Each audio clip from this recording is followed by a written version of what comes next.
এখন আবার ডাবের গাছ আনছে, থাইল্যান্ড থেকে ডাবের গাছ আনছে, মাটির বাধা থেকে আছে, 700 টাকা করে দাম একটা করে চারা গাছ, মাটির ডাব ধরে আছে।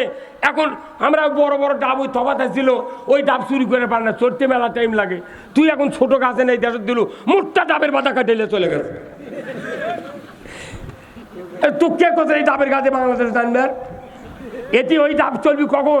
যখন চোরের হাত কাটালেন বাংলাদেশ কায়েম হবে, তখন গে ওই ডাবের গাছ বাংলাদেশে চলবি। আমরা জানি না, একটা আবার সংসদ পাঠিয়ে দেখ কি করি আমরা, বাটাম ফাটিয়ে দেবো। আমি বলেছি ওই জন্যে, আমি গত মাহফিলে বলেছি, এই বগুড়া শহরে আছে কি কয়, এর সেন্টার মসজিদ নাই ভাই, বয়তুর রহমান মসজিদ, তারেক রহমান যে মসজিদ বানাতেছে, সুন্দর মসজিদ তাই না, কাবার প্যাটার্নে মসজিদ, যাই ভালো কাজ করতে তার পক্ষে কথা কোয়া লাগবে, কথা ঠিক কিনা। ওই মসজিদে আমাকে নিয়ে গেছিল, বিশাল মানুষ, প্রশাসনিক কর্মকর্তা বহু আছে। আমি বলছি যে আমি যদি কোনদিন এমপি হতে পারি আর সংসদ যদি আল্লাহ নিয়ে যায়, তাহলে সর্বোচ্চ দামি গাড়ি পুলিশ বাহিনীকে দেব, 10 কোটি টাকার বুলেট প্রুফ গাড়ি পুলিশ বাহিনীকে আমি দেবো। কারণ পুলিশও বর্তমানে যে গাড়ি দেওয়া হচ্ছে মানুষের নিরাপত্তা আদায়ের জন্যে, সেই পুলিশের গাড়ির ত্রিপল দিয়ে বেড়া দিয়ে দিয়েছে, লাঠির খুঁটা মেলে ত্রিপল ছিঁড়ে যায়। কথা কোন আপনি, পাশে দেউরি নাই, আগেও দেউরি নেই, যার কারণে পুলিশ চোরের ভয়ে বেল ডোবার কিছু পরে দৌড়ে ঘুরে আসে বাজারের চোপে। আর এমন গাড়ি দেওয়া লাগবে, গুলি করবে, একটা পুলিশের ক্ষতি হবে না। পুলিশকে গাড়ি দিতে হবে দামি গাড়ি, 1 ঘন্টার মধ্যে পুরো উপজেলা তছনছ করে আসবে। কমপক্ষে পুলিশের সিগন্যালের যে বাঁশি নাই, এই বাঁশি যদি পুলিশ ব্যবহার করে 3 কিলো দূরে বাঁশির আওয়াজ যায়, সারা দেশের চোর গাছত থাকবে না। ওর করে দিয়েছে ভাঙ্গা গাড়ি, যাতে ভয়ে ওরা গাড়ি নিয়ে না যায়, ওই দিক যাতে আরো ডাকাতি হয়। পরে আমার কাছে এক পুলিশ ফোন করে করছে, হুজুর আপনি মরদ বেটা চলবারে এত বড় গাড়ি থামেন। হ্যাঁ, যারা দুর্নীতিবাদ, টাকা চুরি করতে করতে পাহাড় পরিমাণ টাকা চুরি করছে, জাতির ক্ষতি করছে, তারা বুলেট প্রুফ গাড়ির চড়ে ঘোরে। আজকের ইজাদদার, পরে 3 দিন পরে তাই ব্যাংকের মালিক। কি হচ্ছে? তুমি মানুষকে শুনাবে দেশ গরিব, তোমার কাছে এত টাকা কোন থেকে জড়ো হয়? খালি নামাজ রোজার বক্তৃতা করানোর নাই, পুরা জাতির অর্থনৈতিক মেরুদণ্ড শক্ত করার জন্য বক্তব্য কোরআনে আছে। আমরা নামাজ রোজা হজ জাকাতের বক্তৃতা বহু শুনেছি, এইবার আর এখন অন্য বক্তৃতা চলবে না, এখন চলবে রাষ্ট্র কায়েমের বক্তব্য। কোরআনে রাষ্ট্র কায়েম হোক বাংলাদেশে। কারা কারা চান? দুহাত তুলে আল্লাহকে দেখান। লিল্লাহে তাকবীর, নারায়ে তাকবীর, আল কোরআনের আলো। সবাই বলা লাগবে সংসদে, অর্ধেক ঘরে ঘরে বলেন কে, খবরদার ঘরত গেলে বুড়া বাপ মরছে, দাদা মরছে, নানা মরছে, আপনিও ভাসতে করে মারে ধুয়ে দেবার যাচ্ছে। কোরআন ছাড়া পৃথিবীতে শান্তি কায়েম হতে পারে না।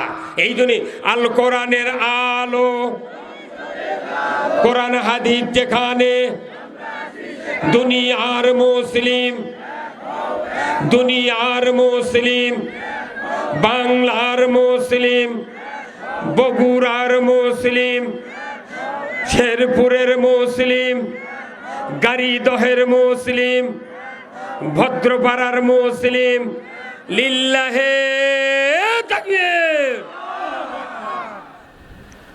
আমরা এই বাংলাদেশে এখন 2টা দল আছে। কয়টা দল? কয়টা?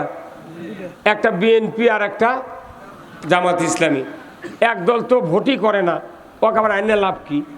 ওটি থাক, তুই ভোটই দিবে নাই, ওকে আইনবার কবি তাই ভুল করলো।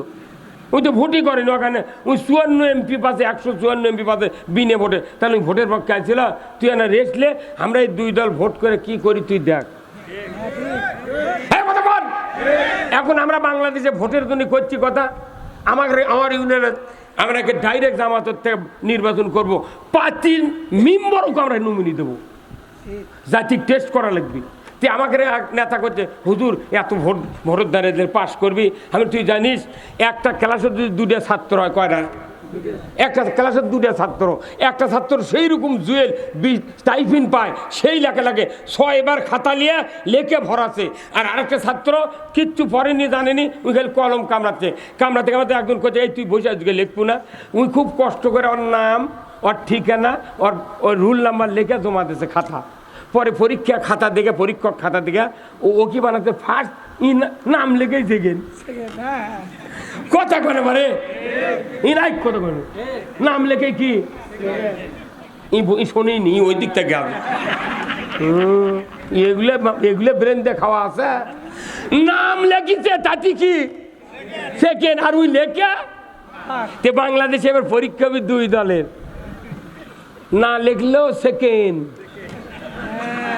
কি রেখি পাগল, না লিখলেও সেকেন্ড। মানে বিএনপিকে 139টা সিট আমরা দিলে আমাদের ক্ষতি হবে না। বিএনপিকে 139 সিট দিল, আর ইসলামী দল যত আছে এগুলো মিলে আমার আইন যদি কায়েম করো, পৃথিবীর অমুসলিম, হিন্দু, বৌদ্ধ, খ্রিস্টান, মুসলমান, পীর, তবলিগ, জামাত, বিএনপি, আওয়ামী লীগ, জাতীয় পার্টি সব মানুষ নির্বিঘ্নে আইন মানবে, কারো কোনো ক্ষতি হবে না। আল্লাহু আকবার। চোরের যদি হাত কাটে তবলিগের লোকের ক্ষতি হবে ভাই। হ্যাঁ, কৃষক এতদিন যত সরকার গেল ক্ষমতা, খালি একটা আইন তুই কায়েম করলো না, যে চোর যে হারে চুরি হচ্ছে, হাইজাক হচ্ছে, ধরো আর 5টা গ্যারান্টি দাও, খাদ্য, বস্ত্র, চিকিৎসা, শিক্ষা, বাসস্থান।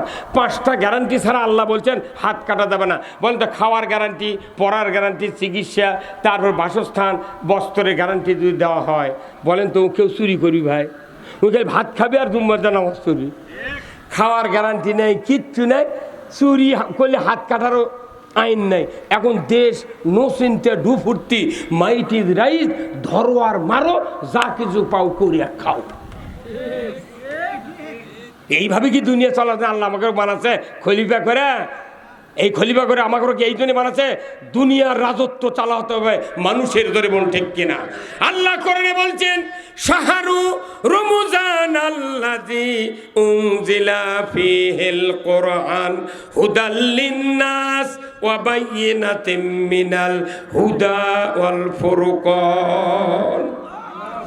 আমার আল্লাহ বলেছেন, রমজান মাসে কোরআন নাজিল করেছি তাম পৃথিবীর মানুষের হেদায়েতের জন্য। ধরে কোন আল্লাহু আকবার। তাহলে আমরা যখন কোরআনের কথা বলি, সাইদি যখন বললো, অন্যান্য আলেম ওলামা যখন বলে, কিছু কিছু লোক রাগ করে, তাহলে কোরআন কি খালি আমাকে না? আল্লাহ বলছে হুদাল লিন-নাস, পুরা মানব জাতির হেদায়েত। তাহলে আমরা বলি তুমিও বলো, কথা কোন কা? আমরা বলি তুমিও বলো, কিন্তু তা কবে না, তোরা কলুকে বাপরে বাপ, নামাজ পরে কি সন্ধে আছে তাই আমাদের বিরুদ্ধে ফতোয়া দিচ্ছে। এই বক্তৃতা ঠিক মতো করতে হবে, এই ধর্ম ব্যবসা কি? তা আল্লাহ তো ব্যবসার কথাই কোরআনে বলছেন। কোরআন শরীফের প্রত্যেকটি কাজ হলো ব্যবসা।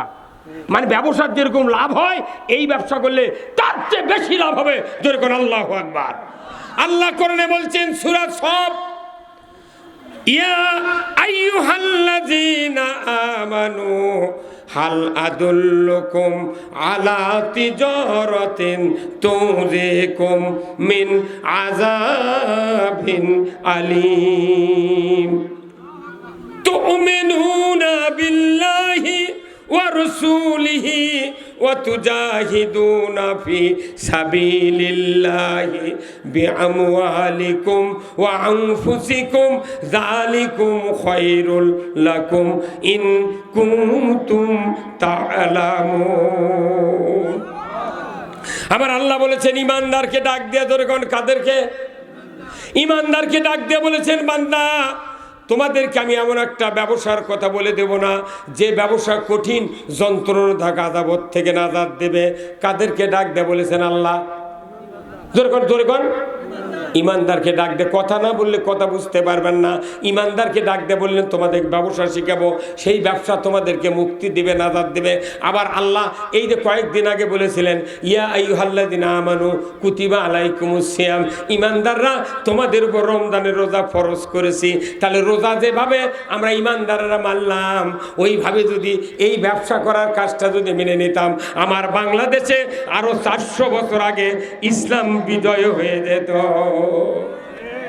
এটা মনে করেন দিনের সভা, এটা দিনের ইফতার মাহফিল হচ্ছে, মনে করেন এখন দিন আমরা সব রোজা আছি, ওই এখানে লোক আছে 3000, ওই কানির যদি একটা লোক যদি সিগারেট ধরায় ডারবি, তার 3000-এর মধ্যে 2999 জন লোক ওরই দিক হয়ে অকমার মুখী হবি। বন্ধু ঘর, হ্যাঁ কথা কন না, এই ওই কানি যদি ধরায় সব মানুষ ওরই দিক হবি। এই তোর বিড়ির দুয়া যদি না করতে ঢোকে তাহলে রোজার ক্ষতি হবি, বিড়ি মকরু, রোজাও মকরু হয়ে যাবি, বিড়ি বন্ধ কর কর। এই 2999 জনের হুম করে ওই বিড়ি দরকার হাতের মধ্যে ডলে ফেলে দিবি। কথা কয় না ভাই, কি কথা বুঝতে পারছেন না? এটা কি কোন দিনে? রোজার মধ্যে। তাহলে রোজার মধ্যে একটা লোক বিড়ি ধরাছে, মকরু কাজ, মকরু কাজ। বিড়ি খালে ইমান নষ্ট হয় না, কিন্তু এটা বিরাট ক্ষতি, ইবাদতের জন্য ক্ষতি। এই মকরু কাজ হচ্ছে রোজার মধ্যে। এই 2999 জন লোক ওর উপর ক্ষিপ্ত। আচ্ছা, এটা সামান্য জায়গায় ইফতার মাহফিল হচ্ছে, তাইতে গরম কি? আর সারা বাংলাদেশের 56,000 বর্গ মাইল হচ্ছে আয়তন, তার মধ্যে 2 ভাগই হলো পানি। কয় ভাগ? 56,000 বর্গ মাইলের মধ্যে 2 ভাগ হলো পানি, আর 1 ভাগ মাটি।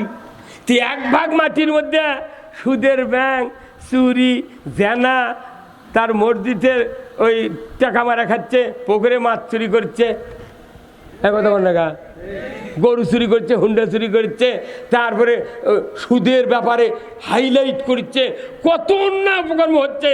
তাহলে বিড়ি খেলে যদি চড়াও হন সামান্য জায়গার মধ্যে, তাহলে সারা বাংলাদেশে এই 9 কোটি লোক প্রতি বছর 1 মাস করে রোজা করছে। তাহলে 1 মাস রোজা করার পর সাথে সাথে আর বাংলাদেশে এই অন্যায়গুলি চলতে পারে না। কিন্তু দেখা যায় এদের বগুড়া আজ থেকে 2 বছর আগে জয়পুরের রাজ্জাক মামা, মাথায় নষ্ট রাজ্জাক মামা, এই যে 2300 হুন্ডা দিয়ে লটারি বেঁচেছে বগুড়া জেলাত। ওখানে পুলিশ আসছিল, মিলিটারি আসছিল, তার ডিসি আসছিল, কত নেতা আসছিল, চেয়ারম্যান, মেম্বার, এই বগুড়া জেলার কত লোক আসছিল, নেতা। একটা লোক কি মিছিল বার করছে? হ্যাঁ, কার টাকা পড়ছে ওটা করবে?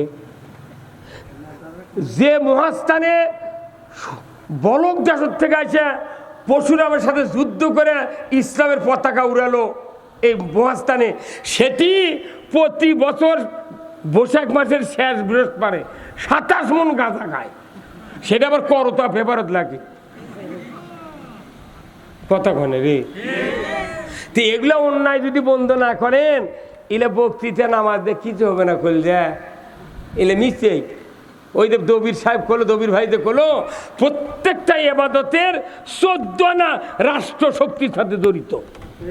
রাষ্ট্রশক্তি যদি আপনার নামাজ কায়েম না করে, সুদ বন্ধ না করে, চুরি বন্ধ না করে, পর্দা ফরজ না করে, মহিলা বেলখলা বন্ধ না করে, অন্যায় বন্ধ না করে, আমার আপনার বাবাও পারবে না। বরং সেটা আমাদের অপরাধ, এই অন্যায়ের বিরুদ্ধে প্রতিবাদ করা আমাদের অপরাধ। ওই জন্য একটা গোষ্ঠী আছে বাংলাদেশে, তারা কোনো দিকে কিছু কয় না। ওরা আছে ধরি মাছ নাচুই পানি, যা হয় তোর যদি হয়ে দেখ, ওরকে গাঁত মশাও পড়ে না। কিন্তু ইমান নিয়ে বাঁচতে হবে। ইমানের অবস্থা হলো, আল্লাহ রসুল বলছেন ওই ব্যক্তির ইমান আছে যে ব্যক্তি সামনে দেখলে, অন্যায় দেখলে হাতের দ্বারা বন্ধ করে, জবান দেয়, বিবৃতি দেয়। শক্তি যদি না থাকে, পিছনে গিয়া শক্তি তৈরি করেছে, অন্তর দিয়ে সামান্যতম ঘৃণা যদি কেউ করে, আমার আল্লাহ নবী বলছেন সে তার ইমান হলো দুর্বল ইমান। যে দুর্বল ইমান নিয়ে পরীক্ষায় পাশ হবি 33-এ, উই দেশে 18 অ্যান্সার, ওর জীবনে গ্রেস কেউ দিবে না। আমরা ওই ফাঁকতালে পাশ করে যাচ্ছি, ওই ধান্দা বাদ দেন। আপাতত আল্লাহকে দেখার লাগবে, আল্লাহ তোমার দিনের জন্য আমি এই কাজ করেছি, কথা ঠিক কিনা? হ্যাঁ, খুতবাতুল আহকাম সূরা নহলের 90 নম্বর আয়াত, সর্বশেষ আল্লাহর কোরআনের আয়াত অ্যাড করে দেওয়া হয়েছে। ইন্নাল্লাহা ইয়া'মুরু বিল আদলি ওয়াল ইহসান ওয়া ইতা'i যিল কুরবা ওয়া ইয়ানহা আনিল ফাহশাই ওয়াল মুনকারি ওয়াল বাগই ইয়া'যুকুম লাআল্লাকুম তাযাক্কারুন। হুজুর আছে না নাই? কি সুন্দর আয়াত, তাই না? ইন্নাল্লাহা ইয়া'মুরু বিল আদলি ওয়াল ইহসান, নিশ্চয় আমি আল্লাহ তোমাদেরকে আদেশ করতেছি তোমরা ন্যায় বিচার কায়েম করো, ইনসাফ ভিত্তিক সমাজ কায়েম করো, আর তোমরা আত্মীয় স্বজনের সাথে সদ্ব্যবহার করো।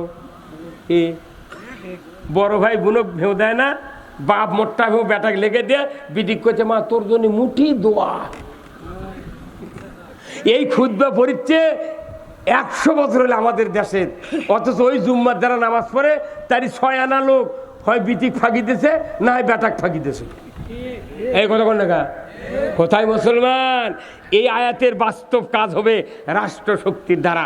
রাষ্ট্র বলবে যার বাবা আছে, সম্পত্তি আছে, ছেলে পাবে 1 বিঘা, মেয়ে পাবে 10 কাঠা। কেউ যদি অন্যায়ভাবে এই হক যদি নষ্ট করে, রাষ্ট্র তার ব্যবস্থা করে ওই হক তার কাছে পৌঁছায় দেবে। যেরকম আল্লাহু আকবার। তুমি বেটির জন্য দোয়া দিচ্ছ ভালো, তোমার 4টা বেটা আছে, 3 বেটাকে তুমি 30 বিঘা জমি দাও 10 বিঘা করে, আর ছোট বেটা 10 বিঘা পাবি। অকন্ত বাবা তোকে 5 বিঘা দেন, আর মোট দোয়া খালি তুকি দেবো। 10 বিঘা পাবি, তাই দিয়েছেন 5 বিঘা, আর মোটটা দোয়া বাপের উঠিতেছেন।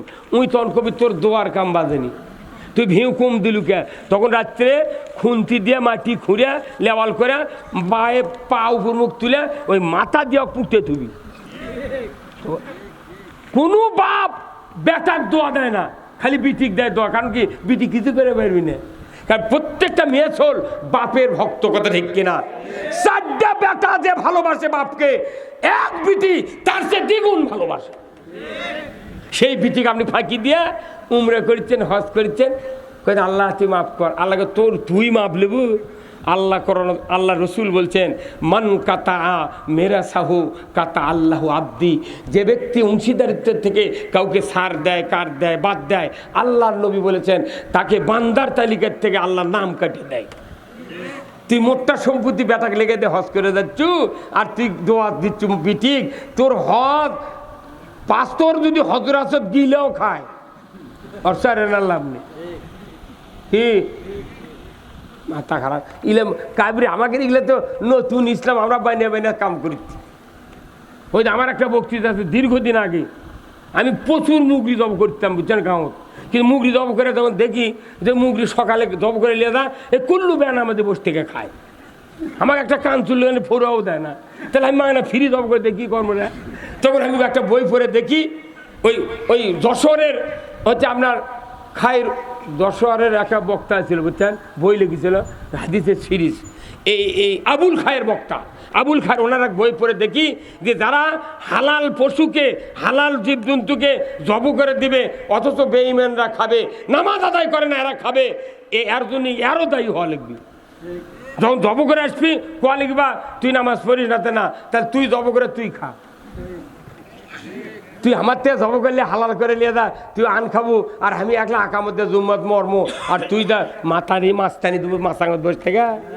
এই কথা কর, ওই জন্য 20 টাকা করে চাচ্ছি, আর আমার কাছে আসে না। আমি 20 টাকা লাগবে জব করে দেবো, কোথাও ওর কাছে যাবো না, কোথাও ওটি যা ওরা উচ্চা খাসায়, বাঁচে গেছি আমি। আমার বেকারে মাথা লেগেছে, কথা ঠিক কিনা? এখন যদি কেউ কয় যে না আমি টাকা দেওয়ার পারবো না, এমনি বক্তৃতা করে, বাবা তুই ফ্রি বক্তৃতা কত বক্তব্য তাকে লিয়ে যা। এই ইনকাম লোক যা আমাকে কয় হুজুর অমুক খান একটা সভা, তারা কম সম করে টাকা লিয়ে আনা সভা করে দিবেন। তখন আমি কই ভাই তুমি বক্তৃতা করো, 1 টাকাও লাগবেন না। কথা কন না? আরে 1 ঘন্টার বক্তৃতা যদি 75 লাখ হয়, আর আমরা 2 ঘন্টা মরে যাচ্ছি। এই জীবনে 10টা মসজিদ করেছি, 6 বছর সভা করে করে 10টা মসজিদ মানুষ করে দিয়েছি, তাহলে আর কি আমি কিছু পাবো না? হ্যাঁ, তা আমাকে হুজুরা ভিক্ষা করে খাক, দেশের মোট মানুষ যদি চায়, কিন্তু হুজুরা কি ভিক্ষা করে খাচ্ছে? আল্লাহ রাসূল বলছেন আল্লাহ যার কল্যাণ চান তাকে কোরআনের জ্ঞান দেয়। ওই এমবিবিএস ডাক্তার ডাক্তারি পড়িছে, আপনার ছেলে আপনার ভাতিজা রুগীর চিকিৎসা করে, সবাই সুনাম করে যে অমুকের বেটা কি ডাক্তারে, রুগীর হাত দিলি রুগী ভালো হয়ে যায়, টাকারও প্রশংসা করে। সেই রকম ডাক্তার মেরিন ইঞ্জিনিয়ার ঢাকা বুয়েটের থেকে পাস করছে, 10,000 টনের জাহাজ বঙ্গোপসাগরে নষ্ট হয়ে গেছে, 2,20,000 টাকা দেয় হেলিকপ্টার ভাড়া করে নিয়ে যা দুধ করে দেশে চলে গেছে। তখন ওই 20,000 টাকা আরও বেশি দেশে ওই জাহাজের মালিক, না এই ইঞ্জিনিয়ার ছাড়া আমার জাহাজের মাল সব পচে যেত। বিশাল ইঞ্জিনিয়ার। টিওলো আছে পশু চিকিৎসার। এই বাংলাদেশে যখন পুরো পাকিস্তান ছিল তখন ছোটো ছোটো গাভী ছিল, খাওয়ালেও 1/2 কেজি দুধ, না খাওয়ালেও 1/2 কেজি দুধ। সেই এত দুধ দিয়ে তো আর ঘাটতি পূরণ হয় না। বিদেশের থেকে অস্ট্রেলিয়ার থেকে 20 কেজি সারের প্রজনন এনে কিটকিটে গাভীর মধ্যে ঢুকে দিয়ে 40 কেজি দুধের গাই বার করলো। আর এই ওই গরুগুলো যে খাওয়া খায়, এই দেশি গরু কি ওই গরু খায়? এখন যদি দেশের মোট মাস করলেন ডাক্তার সাহেব তুমি খুব খারাপ লোক, কে আমরা ছোট গরু পালার জন্য সেটাই তো ভালো হয়েছিল, তুমি বেশি দুধ দেখে নিয়েছে, আজ আমার পালা পালা খেয়াল লাগিচ্ছে, ফ্যান টাঙ্গাল লাগিচ্ছে, মোটর বসে গাও ধান লাগিচ্ছে, আর ওষুধ খেলে লাগে কত ভুসি, আমি এত পারবো না, তোমার নামে মামলা দেবো, কেউ কথা? তাহলে ডাক্তারি শিখে পশু ডাক্তার বড় গরু বানালো, 4 লাখ টাকার সার বার করলো, ইঞ্জিনিয়ার ভাঙ্গা জাহাজ